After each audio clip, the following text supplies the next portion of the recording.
5 minutes started. I want to tell you something. After God created those 6 days where He created different portions of the earth, and at the end of those days He said, what is it? It's good. He's looking down on us today and going, it's good. Amen. It's good. So all of you guys are exactly where you're supposed to be. I've heard that over and over and over, and I'm going to try to follow you. But say a little bit about myself. What is that? Chest candy. That is a military person's resume. When we walk up to each other in our uniforms, we don't look each other in the eye. We look at everybody right in their left, right there. That's what we do. Well, right there, left. To see what the other person has done. That one right there is probably the most important one that I feel, along with this one, the very first one. That is signifying 140 combat flights. I was eight flights short of getting the 8th one. You probably got more. See, I was in a regular old squadron and doing our thing, and she was in something special. We called them Jerry's kids. Jerry Lewis, if you remember back in the day. They were special, and they wore our patches. And when their engine broke, they stole ours. They didn't go down. They actually had to fly, and I got that. That's awesome. A little bit about old Boone, Atkinson. July the 9th, 1964, day by day, right? I had wonderful parents. They were married for 62 years before my father passed away 3 years ago, not because of COVID, just because his liver and his kidneys got in a fight and they both won, or you can say they lost. He is now in heaven with our dear Lord. Okay? My mother is 85. She still lives in Central Hatchie, Georgia. There ain't no red light, there ain't no caution light, there ain't no nothing. There's a well house that doesn't even have a well. They hang plants from it, which is kind of cool. It's okay. Daddy was a postmaster. Mama was a school bus driver for 41 years, and she was a dietitian in a nursing home, which I got 3 brothers. We all 4 worked there, and that is what we all had respect for people, but we all learned our extra really respect for the elderly by working in a nursing home. We all worked housekeeping. We all mopped up stuff we don't want to step in. We all worked in the kitchen with Mama, and we learned how to use bleach to keep clean stuff, because that's just the way it was. They also ran a paper route. That was their Christmas funds, so they could buy us Christmas, because all the other money went to paying bills.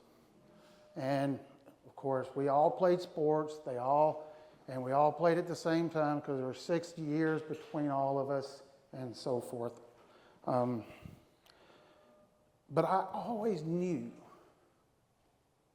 even back in high school when CB radios were cool, back when Smokey and the Bandit was out, my handle was the Rambler. I knew I was leaving Central Hatchie in Franklin, Georgia. I'm getting out of this place, because Franklin's only got a red light that turns caution at 10 o'clock every night. It still does. It still does. There's 2 new things in Franklin, a new high school and a Hardee's. That's the only thing has changed. It's crazy, isn't it? So I did go off and play. I had on here, God gives us gifts. And each one of you have one, or two, or 10. You got a bunch of them back there. And I'm waiting to hear Mars speak. And yours broke my heart. I've heard of it. Hopefully I can get with you and you can show me how to help identify. But I said, I'm out of here. I went and played baseball 1 year in college. Then there was a girl. Gave up the scholarship. Gave up the girl. I'm so stupid. I could have given. See, my life was go to college, get drafted by the Yankees, play in the minor leagues for a few years, and then go off and play with Derek Jeter, because that was the time frame. No, that didn't happen. Joe Girardi, if any of y'all know who he is, he lived my life. He did. He did, exactly. And I'm a Yankees fan. That's a whole different story for another 20 minutes, I guess. But that happened, and I'm like, I was a carpenter's helper, turned a carpenter, got pretty good at it.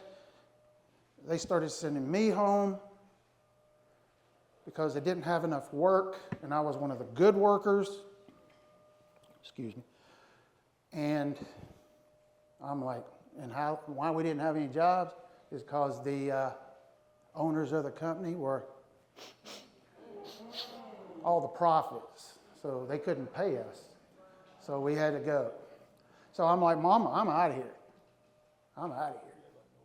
So on my way home, I actually stopped by the Navy, talked to the recruiter, and he said, blah, blah, blah, blah, all this. I'm like, cool, I want to join the Air Force. Where's Mama? There, Mama. I want to join the Air Force.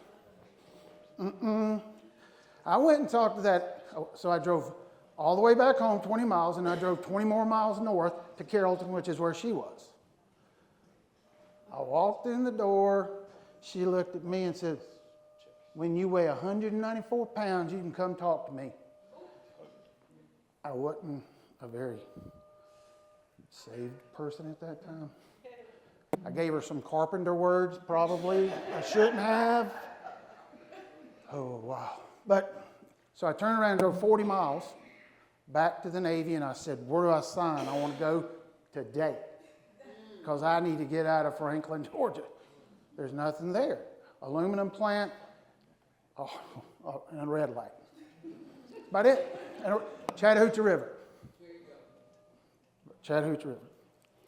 So off I went to boot camp. Where am I at?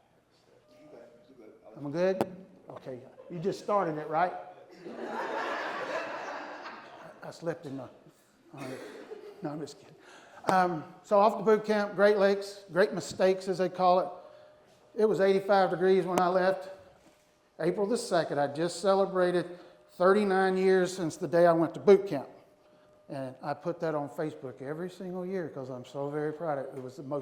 It was the best decision I ever made in my life.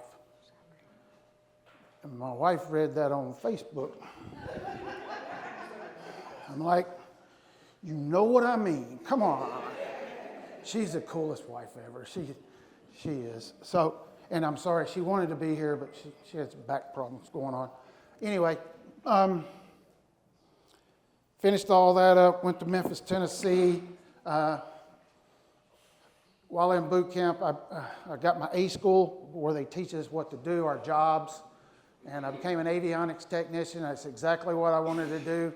And when I asked for it, they're like, you ain't smart enough to be an AT, avionics tech, AT.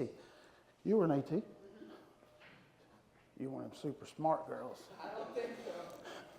I barely got in the Navy with my ASVAB score. They were right. I didn't have a high enough ASVAB. But anyway, the ASVAB is how they classify you. Well, anyway, I got to school, finished it up, went to AFTA, became a third class. I was a E4 in 11 months.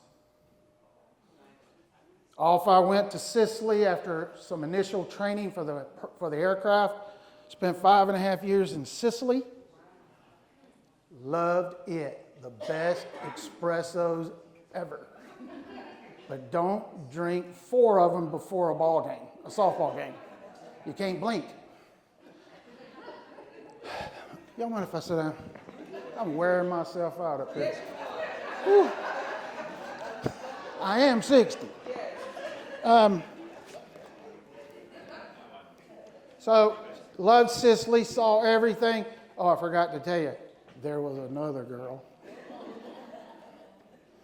We got married, which was fine. She was a cool wife that didn't cook, didn't pay the bills, didn't wash clothes, nothing. Anyway, I washed my own clothes for 25 years. That was fine. She didn't know how to do it. We had a lot of macaroni and cheese and then Polish sausage links. You fry them up, they're pretty good. Anyway, Sicily, all my friends were air crewmen. I was a ground pounder at this point. So off I went to air crew school in Pensacola. They like to drown me 47 times. You have to swim a lot. You get dunked a lot. You get flipped upside down in a helicopter a lot. They drag you through the water a lot. They put parachutes over your head in the water a lot. Drop you in the Pensacola Bay a lot. I didn't even like to swim when I went there. And I really didn't like it when I left, but I was good at it. I was better at it. So finished up my schooling over in Jacksonville for the P-3 Charlie Orion, the same plane she and I flew on. Hers was special, mine wasn't. So Maine, here I come. Went to my first squadron, got qualified very quickly. Faster than most because I was now an E5 and I was hungry. I was hungry. And every time I saw my mama and I left her in all those first 6 years in the Navy, Boone, go as high as you can go. Go as high as you can go. She didn't know what a petty officer, second class, a master chief, a chief warrant officer. She got mad at me when I got chief warrant officer, when I got selected, because she wanted me to be a master chief. I was a senior chief, and she wanted me to be a master chief. She knew that was good, because that was the top. I said, Mom, it's more money. She goes, okay. So I went through all of that, flew a lot, went a lot of places, got shot at a few times, missiles here, there, everywhere. Let me tell you something. You better had went to the bathroom before you got on that kind of thing, because let me tell you, there ain't nothing like having a missile blow up below your plane. Nothing like it. Think of the worst dirt road, driving the worst old truck with no shocks, no springs, going 100 miles an hour. We were actually going about 250 miles an hour, or we'd fall out of the sky. But that's what it felt like. Whew. You know what? I know what you're talking about. I have, what does my wife say? You got snakes in your head. There's some snakes up there, and that's okay. That's okay. I've identified them. The VA has taken care of me since I got home. Give you all that much. They've been very good to me. I flew a lot. I told you I flew a lot of places, did a lot of things. ended up with 12 deployments, 6 months or longer, not to mention all those 1 or 2 month detachments. But I did get selected for Chief Warrant Officer. I said that. I'd never been on a ship. That's right. Ooh. I didn't know diddly squat about a ship, except we flew over them. I knew they didn't sink, and they didn't want to go on a submarine. I knew that. So, how are we doing? Another 5 minutes or so. Perfect. Thank you. But guess what where's Mars? Me and Mars were talking earlier, and I said, Tom, you were there. You know what they offered me for orders after I got commissioned? USS Bonhomme Richard, the USS Bonhomme Richard, and the USS Bonhomme Richard. I said, I'll take number 2.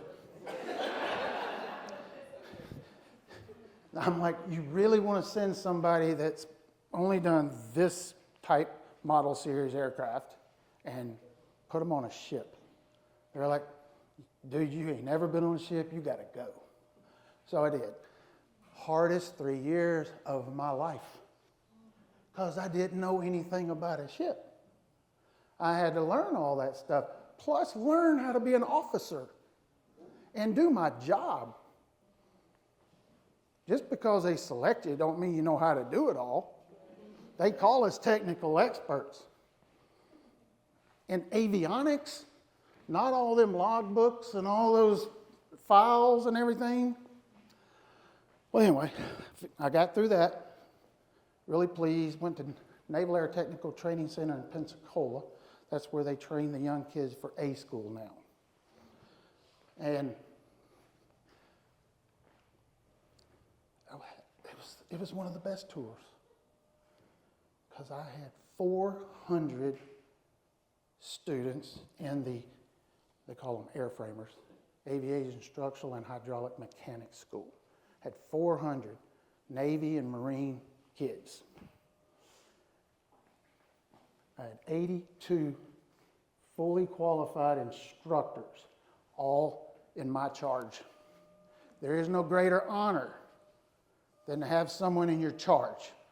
That means when you get promoted, it doesn't get easier, it gets harder, because you have more to do. You have more people, and you love those people. And they know if you're authentic. They know if you're just, we'll say, BSing. They know it. And if you are not authentic, they won't listen to you. They'll do everything in their power not to be seen talking to you. So, did I tell you I get rid of that second wife? Pensacola, where I'm at right now, I got rid of her. Kinda. I have to send her stuff every 2 weeks. But that's just what it is. Oops.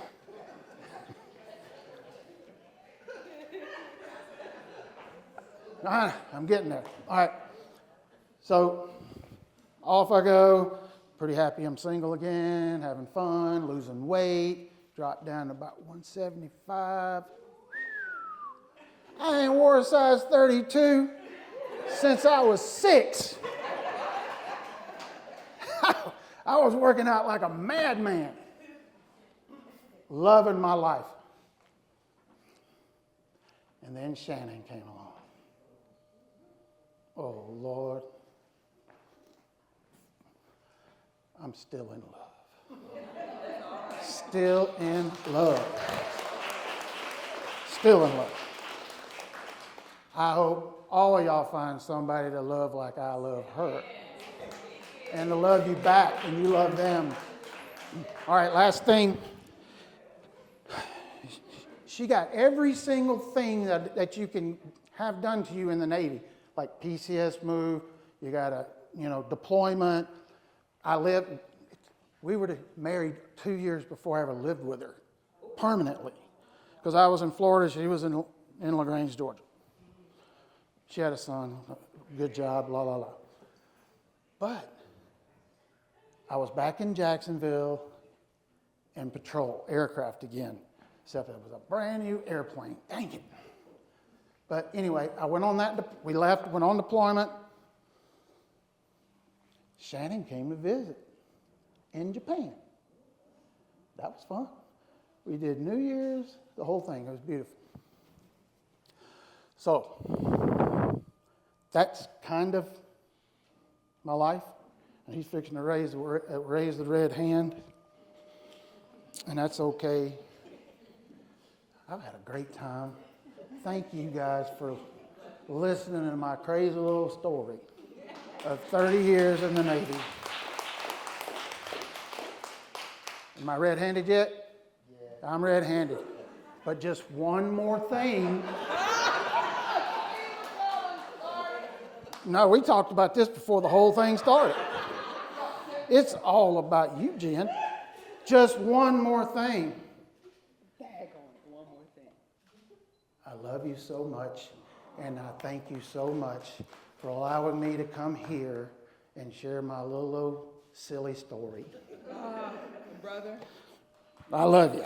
thank you. Thank you, thank you, thank you, thank you, thank you.